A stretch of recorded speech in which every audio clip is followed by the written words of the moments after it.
Greetings, everybody. It's really good to be back with you. For those of you who have already visited our website, you know that we provide a lot of free lesson plans on all sorts of subjects. To name a few, it's how to prepare for college, math, reading, phonics, and the Constitution, which we're going to talk about today.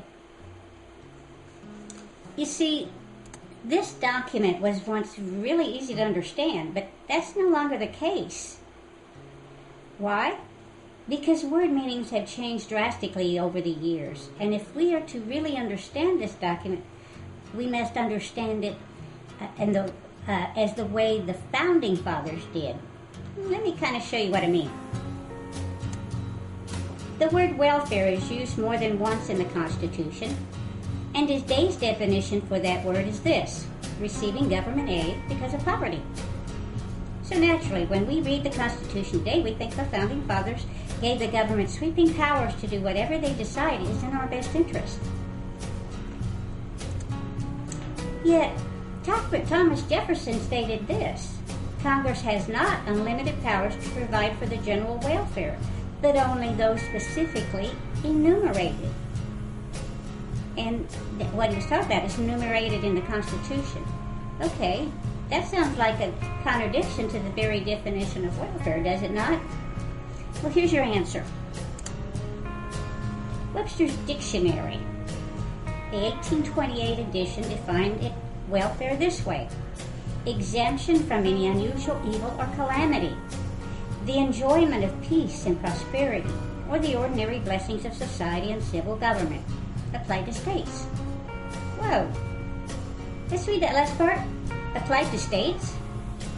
Man, that's a big difference.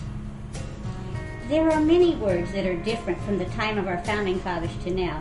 For fun, let's take my favorite one. Democracy.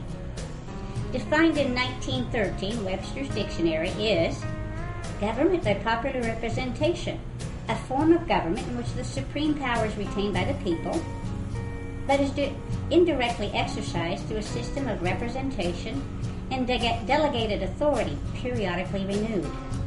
A constitutional representative government, a republic. Note the word republic is included in the very definition of democracy. But then why did our Founding Fathers make these statements?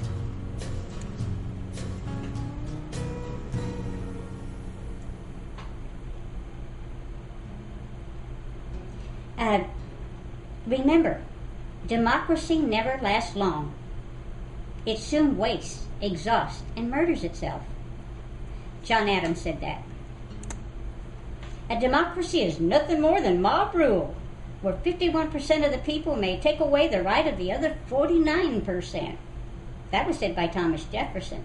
In other words, if the majority of us decide we like your property and want it, we can vote it away and take it. Here's another one. Between a balanced republic and a democracy, the difference is like that between order and chaos. Now that was said by Justice Supreme Court John Marshall. Okay, so were the Founding Fathers confused, or is our understanding of the definitions today? Well, here's your answer again.